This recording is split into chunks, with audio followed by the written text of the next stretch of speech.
এই 2 নম্বর সম্পর্ক যারা করে এরা সবাই তো মনে করে যে অমুকরে পাইলে আমার জীবন জান্নাত হয়ে যাবে। এগুলো বিয়ে করার পর সবগুলোর জীবন খুব সুখী হয়ে যায়? চুলাচুলি হয় না, বরং বেশিরভাগ হয়। এই 2 নম্বর সম্পর্ক বেশিরভাগ ওইদিকে যায়, কারণ আল্লাহ তাআলা হারামে আরাম রাখেন না।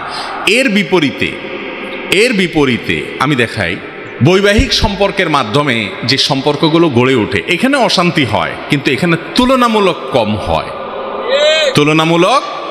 এখানে প্রতারণা কম হয়, সামাজিক একটা বন্ধন আছে, ফ্যামিলিগত একটা কমিটমেন্ট আছে।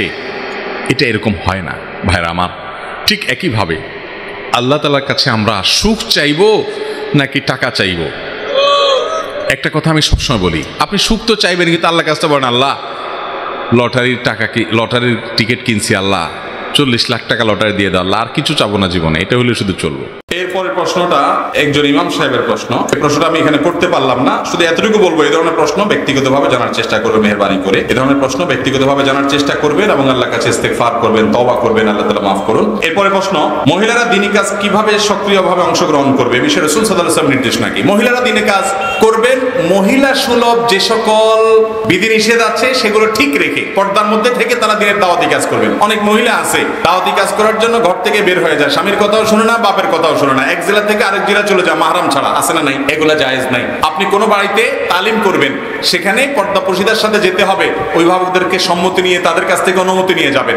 এই সমস্ত তালিমে আমি বলি সবসময় কোনো একজন দক্ষ আলেমের তত্ত্বাবধান অবশ্যই থাকতে হবে, না হলে এগুলো গোমরাহিতে পর্যবসিত হওয়ার ভয় অনেক। আপনার দিন পালনে বাধা দিলে আপনার স্বামীর সরকারতা মানা যাবে না, কিন্তু দাওয়াতি কাজ আপনার জন্য ফরজে আইন না যে বাইরে যা দাওয়াতি কাজ করতে হবে, সেজন্য স্বামীর অবাধ্য হবেন। খবরদার, এটা নফসের পূজা হবে, প্রবৃত্তির পূজা হবে। আমার স্ত্রী পরহেজগার, কিন্তু তার ব্যবহার ভালো না, আমাকে বিশ্বাস করে না, এখন সে হজে যায়, আমি মাফ করলে তার হজ কবুল হবে কিনা? শুনেন, নবী করিম সাল্লাল্লাহু আলাইহি সাল্লামের কাছে বলা হলো, হে আল্লাহর রাসূল, আমরা একটা লোককে চিনি, যেই লোকটা অনেক নফল নামাজ পড়ে, রোজা রাখে, অনেক ভালো ভালো কাজ করে, কিন্তু সে প্রতিবেশীর সাথে ব্যবহার খারাপ করে, প্রতিবেশীর সাথে সম্পর্ক খারাপ, প্রতিবেশীদের কষ্ট দেয়, কি হবে তার? নবী সাল্লাল্লাহু আলাইহি সাল্লাম বলেছেন, হুয়া ফিন্নার, সে জাহান্নামে যাবে। আপনার ব্যক্তিগত আচার আচরণ যদি খারাপ হয়, মানুষের হক যদি নষ্ট করেন, আপনার নফল আমল ইবাদত আল্লাহর কাছে গ্রহণযোগ্য হবে। তবে যে বোনের কথা বলা হলো, তিনি সত্যিই যদি তার স্বামীর সাথে ব্যবহার খারাপ করেন, আচরণ খারাপ করেন, তিনি গুনাহগার। স্বামী যদি তাকে মাফ করেন, যে স্বামী প্রশ্ন করেছেন, আপনি যদি মাফ করে দেন তাকে আল্লাহর জন্য, তিনি যদি নিজেকে শুধরে নেন, তাহলে ইনশাআল্লাহ তার হজ এটা অবশ্যই ফলপ্রসূ হতে পারে, এটা অবশ্যই আল্লাহর কাছে মাকবুল হতে পারে, বিশেষ করে আপনি স্বামী হিসাবে যদি তাকে মাফ করে দেন। আরে ভাই, আল্লাহর নবী লূত আলাইহিস সালাতু ওয়াস সালাম, আল্লাহর নবী লূত আলাইহিস সালাতু ওয়াস সালাম, তার স্ত্রীর চরিত্র নিয়ে আল্লাহ তাআলা কোরআনে আলোকপাত করছেন না করেন নাই? দুশ্চরিত্রা ছিলেন, অথচ কার স্ত্রী ছিলেন? লূত আলাইহিস সালামের স্ত্রী ছিলেন। এই জন্য আপনি খারাপ মানুষ দেখে আপনার বউটাও যে খারাপ হবে, কোনো মেয়ে নিজে খারাপ দেখে তার স্বামীটারে বাসরাতে মনে মনে চিন্তা করবে, এ মনে হয় এই দলেরই, আমার পার্টির লোক মনে হয়, এরকম মনে করা উচিত মোটেই না। খবরদার, দাম্পত্য জীবনে এগুলো খুব ভয়ঙ্কর বিষয়। অনেক যুবক ভাইরা এগুলোর কারণে সংসারে শান্তি হয় না, শুধু মনের ভিতরে তারা ইটিস পিটিস করে, এত ভালো বউ, এত ভালো স্বামী, সবকিছু কয় না, আমি নিজে তো খারাপ ছিলাম, তাহলে আমার কপালে তো ভালো আসার কথা না, ঘুরে ফিরে কোথাও এইটাও তলে তলে হে। খবরদার, এরকম কোন কথা কোরআন হাদিসে, হ্যাঁ এটা ঠিক যে যার নেচার খারাপ সে খারাপটা চুজ করে নেয়, কিন্তু অনেক শেয়ানা পাবলিক আছে, নিজে খারাপ হলে কিছু গুজা গুজা রাবে অবশ্যই ঢোকায়। একজন স্ত্রী লোক 5 সন্তানের জননী হয়ে স্বামীকে ছেড়ে অন্যত্র গিয়ে 4 বছর পর পালিয়ে এসে আগের স্বামীকে গ্রহণ করতে পারবে কিনা? যদি আগের স্বামীর চেয়ে তালাক নেওয়া ছাড়া আরেকজনের সাথে ভেগে যায়, তাহলে তো পরেরটা জেনা হয়েছে। যেহেতু পরেরটা জেনা হয়েছে, অতএব আগের স্বামী তো এখনো বহাল আছে, তিনি যদি তালাক না দিয়ে থাকেন, তাহলে এসে আবার তার সংসার করতে অসুবিধা, মানে আগেরটাতে আসতে পারবে সে, পরেরটা জেনা হয়েছে জন্য তওবা করবে, মাপ চাবে, ভিন্ন বিষয়।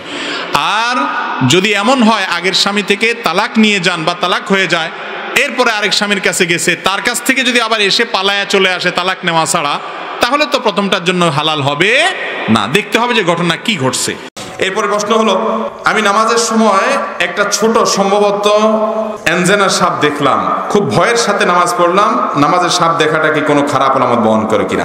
এটা যদি স্বপ্নে দেখেন, স্বপ্নের সাপ বা হিংস্র জীবজন্তু দেখলে কোনো কোনো ক্ষেত্রে সেটা শত্রুতা বোঝায় যে আপনার কোনো শত্রুত্র আছে। আবার অনেক সময় বরং বেশিরভাগ ক্ষেত্রে হিংস্র কোনো জন্তু আপনাকে দৌড়াচ্ছে, সাপে দৌড়াচ্ছে, বাঘে দৌড়াচ্ছে, এরকম দৃশ্যগুলো যখন দেখেন, সেটি দুইটার কোনো একটা হওয়ার সম্ভাবনা খুব বেশি থাকে। এক, শয়তান মানুষকে নাজেহাল করার জন্য, পেরেশান করার জন্য দেখায়। আবার অনেক সময় কারোর যদি ব্ল্যাক ম্যাজিক করা হয়, কালো জাদু করা হয়, দুষ্ট জিনের উপদ্রব ভয়ঙ্কর ভাবে কারোর উপরে থাকে, তখন স্বপ্নে এগুলো দেখে। বিশেষ করে অভিজ্ঞ রাকি যারা ঝাড়ফুঁক করেন, তাদের অনেকের অভিজ্ঞতা এবং তাদের অনেকের অ্যানালাইসিসের আলোকে আমি এটি জানিছি যে অনেক সময় আমি পরীক্ষিতও দেখেছি অনেকে যে ব্ল্যাক ম্যাজিকের রোগী, সে এই স্বপ্নগুলো বেশি দেখে। এক ভাই প্রশ্ন করেছেন, আমার টাকা ছিল, আমি ব্যাংকে জমা রাখছিলাম, পরে সুদ গরিবদের দিয়ে দিয়েছি এবং টাকা উঠে ফেলেছি। সেই টাকা ব্যবসা বিনিয়োগ করেছি একজনের কাছে এবং বলেছি ব্যবসার 3/1 দিতে। এখন এটা ইসলামের দৃষ্টিতে বৈধ কিনা? আলহামদুলিল্লাহ, আপনি যে প্রক্রিয়া অবলম্বন করেছেন তার সবটুকুই বিশুদ্ধ। আপনি সুদের কারবারে জড়িয়ে গেছেন, সেখান থেকে যে লাভ পেয়েছেন সেটা আপনি নিজে ভোগ করেন নাই, গরিব দুঃখীকে দান করে দিয়েছেন সওয়াবের নিয়ত ছাড়া। এটা ভালো কাজ করেছেন। সেই সাথে সুদের কারবারে যে জড়ায় গেছেন সেজন্য আল্লাহর কাছে মাফ চাবেন। এটা আপনাকে অবশ্যই করতে হবে, ইস্তেগফার করতে হবে, আর কখনো এই কাজে জড়াবেন না। সে মর্মে তওবা করতে হবে, তওবায়ে নাসুহা। সেই সাথে আপনি এটাকে ব্যবসায় লাগাইছেন, খুব ভালো কথা। পার্সেন্টেজ ঠিক করে যে 3/1, 2/1, অর্ধেক অথবা যে কোনো পার্সেন্টেজ আপনি যার কাছে বিনিয়োগ করেছেন তার সাথে আপনার চুক্তি থাকবে যে আমার যা লাভ হবে সেখান থেকে এটা আমাকে পার্সেন্টেজ দিবা। আর রিবা থেকে আপনি সরে এসেছেন, আল্লাহ তাআলা আপনাকে এর জন্য উত্তম বিনিময় দান করুন। আমাদের মা বোন ও স্ত্রীদের প্রতি কেমন মনোভাব হওয়া প্রয়োজন? মা বোন এবং স্ত্রীদের প্রতি আন্তরিক, সদয় এবং তাদের প্রতি কোমল হৃদয়ের হতে হবে। নবী করিম সাল্লাল্লাহু আলাইহি ওয়াসাল্লাম মেয়েদের প্রতি খুব নরম হতেন, রূঢ় হতেন না। আমরা মার প্রতি, বোনের প্রতি, স্ত্রীর প্রতি গেউ গেউ বেশি করি। এটা মুসলমানের স্বভাব হতে পারে না। তাদের প্রতি আন্তরিক হতে হবে, ভুলভ্রান্তি হলেও ক্ষমা করার মানসিকতা থাকতে হবে, এটাই সুন্নাহ। একজন স্ত্রী লোক 5 সন্তানের জননী হয়ে স্বামীকে ছেড়ে অন্যত্র গিয়ে 4 বছর পর পালিয়ে এসে আগের স্বামীকে গ্রহণ করতে পারবে? যদি আগের স্বামীর চেয়ে তালাক নেওয়া ছাড়া আরেকজনের সাথে ভেগে যায়, তাহলে তো পরেরটা জেনা হয়েছে। যেহেতু পরেরটা জেনা হয়েছে, অতএব আগের স্বামী তো এখনো বহালা আছে। তিনি যদি তালাক না দিয়ে থাকেন, তাহলে এসে আবার তার সংসার করতে অসুবিধা, মানে আগেরটাতে আসতে পারবে সে, পরেরটা জেনা হয়েছে জন্য তওবা করবে, মাপ চাবে, ভিন্ন বিষয়।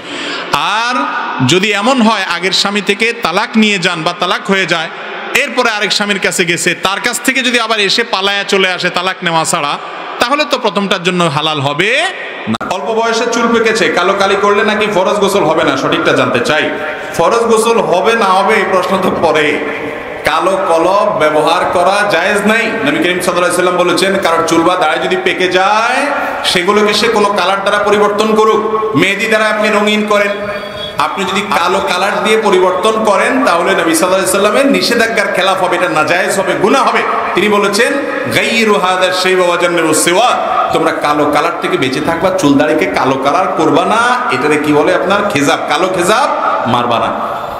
কালোর সাথে অন্য কালার মিক্স করে যদি মারেন, অর্থাৎ আপনি মেহেদি দিলেন সাথে কালো দিলেন, জায়েজ হতে পারে। আর ওযুর মাসআলা হলো যে কালারের কারণে ওযু যাবে না, ব্যাপারটা সেরকম না। বাজারে যে সমস্ত মেহেদি পাওয়া যায়, আর্টিফিশিয়াল মেহেদি, ওইটাতে যে অ্যাসিড দেয়, কোথাও অ্যাসিড একটু বেশি পড়লে সেটা যে জায়গা পড়ে ওখানে চামড়ার উপরের যে পাতলা লেয়ারটা আছে ওইটা খসে পড়ে। কিন্তু কালো খেজাব ব্যবহার করে সাদা ঢাকার চেষ্টা করা যাবে।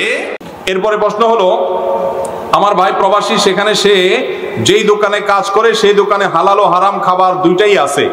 এই টাকা আমি এবং আমার বাবা মা খেলে আমাদের জন্য হালাল হবে কিনা? দেখুন, যদি কারোর হালাল এবং হারাম দুই রকমের উপার্জন থাকে, কিছু টাকা হালাল কিছু টাকা হারাম, তাহলে দেখতে হবে বেশিরভাগ হালাল না বেশিরভাগ হারাম। যদি হারামের পরিমাণ বেশি হয় তাহলে সেটা খাবেন না, আর যদি হালালের পরিমাণ বেশি হয়, হারাম কম থাকে, তাহলে খেতে পারেন, কিন্তু সেটা অ্যাভয়েড করতে পারলে, না খেতে পারলে ভালো, তাকওয়ার দাবি। আর যদি কেউ এরকম বড় ভাই বা বাবা তিনি উপার্জন করেন, আপনি ছোট, এখন উপার্জন করেন না, উপার্জনের সুযোগ নাই, তাহলে আপনি তার অধীনস্থ হিসাবে আপনার জন্য সেটা খাওয়া জায়েজ হতে পারে। বিকল্প উপার্জনের পথ খুঁজতে থাকবেন, সেটা পাওয়ার আগ পর্যন্ত ওজর হিসাবে। এরপরে প্রশ্ন হলো,